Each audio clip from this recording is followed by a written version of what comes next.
Hello everyone, thanks for joining School of the American Rifle. Today's video we have a bolt carrier group physical. This is an AIM Surplus bolt carrier group.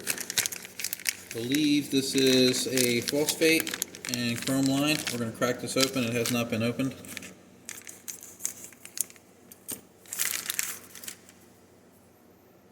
does look like it has a chrome line carrier key. And I can't tell if the bore is chrome line. It looks like it might be. I can see the edge of the chrome lining right there in that hole. We'll take a close look here in a minute. Put the scissors up. Overall, the phosphate finish on it is very smooth. I don't see any heavy machining marks. I actually deburred and beveled this very well.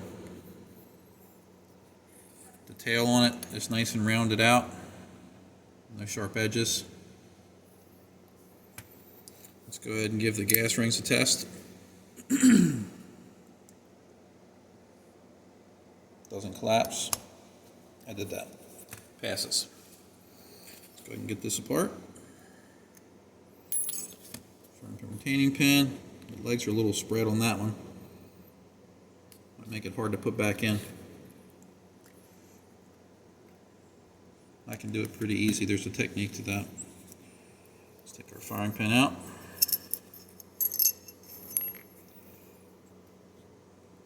Cam pin is pretty stiff.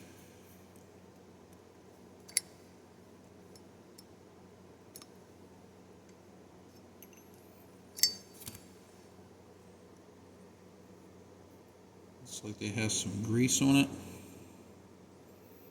Overall, looks good. Roll pin's not sticking out. Bolt face looks nice. Let's check the ejector.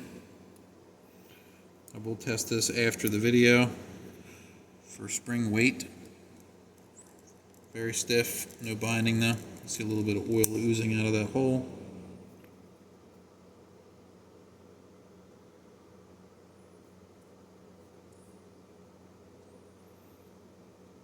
That's a droplet of oil there.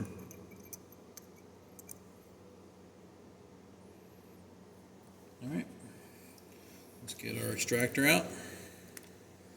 It's a little hard to do with this firing pin retaining pin. It's all spread out. So they have the O-ring, the insert, and it looks like a 4-coil spring.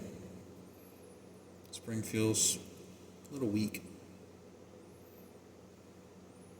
I'd put a spring coil in there if it was mine. Claw feels good.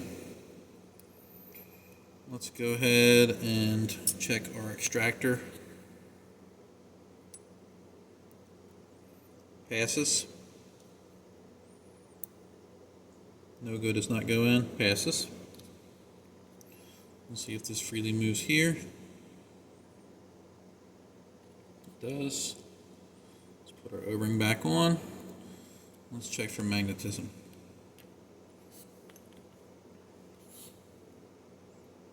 Look at that. Magnetic firing pin. That one's pretty strong.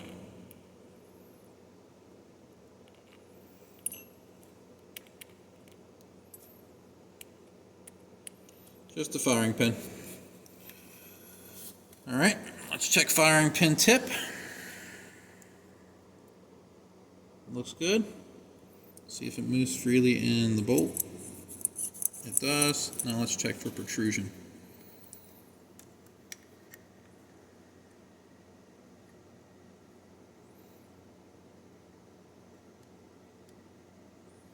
Zero 3-1. Good. Set that off to the side. Let's check headspace. Let's go with our 223 go. Rotates. 556 go. Rotates. And our field gauge. We don't want this to rotate, and it doesn't. Headspace passes. Let's check our firing pin hole. Takes the green go. I don't know if I can hold on to it. No go. Does not go in. Very good. Check our cam pin. Looks like it's not been fired. No wear marks on it at all. No wiggle at all on that. Tight. Set that off to the side. Set this off to the side, and this. And let's test our tail. No go. In our field, it passes. We need to demagnetize this. We're going to move over to the demagnetizer. We may have to make 4 passes because this thing was highly magnetic. Let's see if we fixed it. And we did.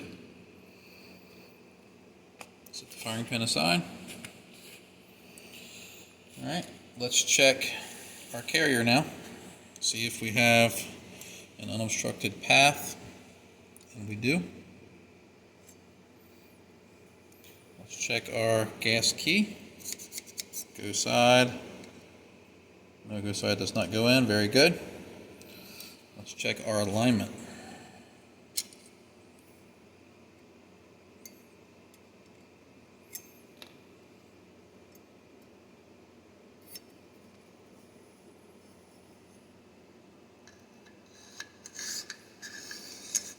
Passes.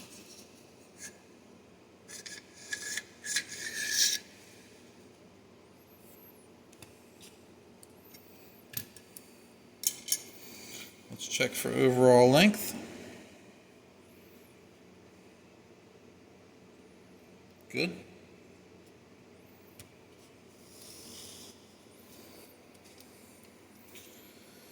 All right, lastly we have our reverse torque test. The staking on this looks good.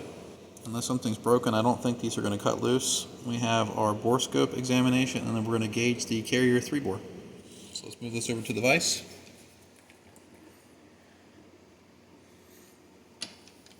We have our wrench set to 30 inch-pounds.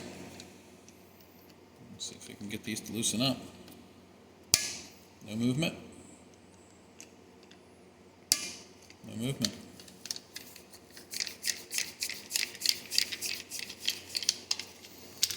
That's a pass. Let's check our carrier 3-bore dimensions, and then we'll do the Borescope examination. So we'll do our bolt shoulder first. Takes the first green, second green, and this is chrome lined. Looks like a really nice finish in there too.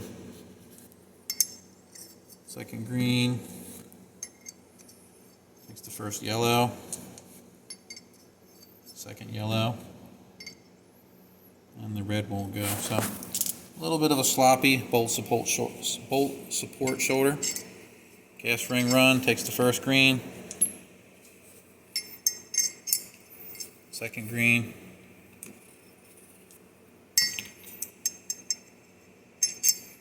takes the first yellow,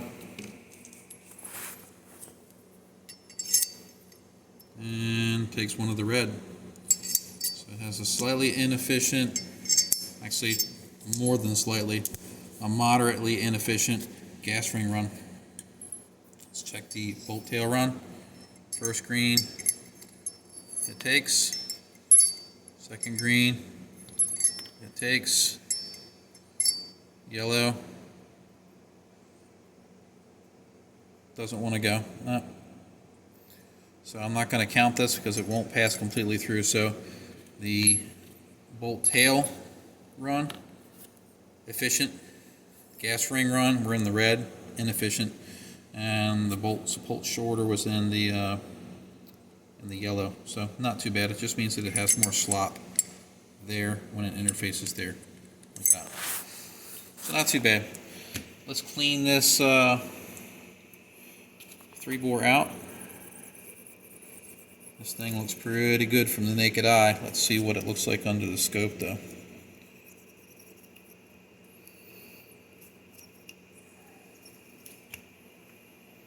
Alright, lock this up into my Borescope, turn it on, and over to the screen we go. Let's take a look. Inside looks pretty good. That's our bolt shoulder support. Now we're into our gas ring run.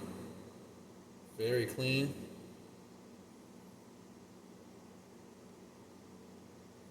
These are our vents. Very clean. Now we're getting into the bolt tail support, and we have some not consistent. So this is why our last gauge would not clear. We're going to focus this in a little bit. What we have here is sort of a taper. So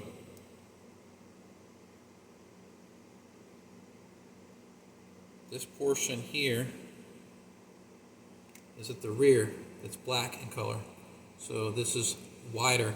So the gauge would start when we put the bolt tail gauge in. And this is the part that is chrome lined. So it looks like we're missing a little bit of chrome at the very rear. So only about half of our run has the proper diameter. See how it gets consistent here? So this is the right width. All the way around, all the way around.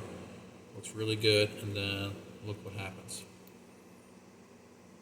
You have that black area there. So it's almost like you had some tool chatter or something broke or had some run out when it was machining it. So that's going to cause a little bit of gas efficiency on the bolt tail. Gas efficiency issues. Alright, so we'll move back over to overall. Not a bad physical. We had an odd issue with the machining on the inside for the rear of the carrier 3-bore. A little bit gas inefficient. See, moderately gas inefficient for the gas ring run. The bolt tail sealed pretty good, but we had that weird machining issue, and the bolt shoulder or support was in the yellow range, so the bolt would have a little bit of slop. Everything else measured out great. There was no dimensional issues with it beyond the carrier 3-bore having some inefficiencies. The overall finish on it, pretty good. This is a value price bolt carrier group, so overall I think not a bad buy if they're all equipped like this. But again, remember, this is an example of one. You can't judge all of them by this one particular unit. And, I think AIM has other finishes. This is the phosphate with chrome line. They probably have nickel boron and various other finishes. But overall, I think it was pretty good physical. Hope you enjoyed it, and thanks for watching.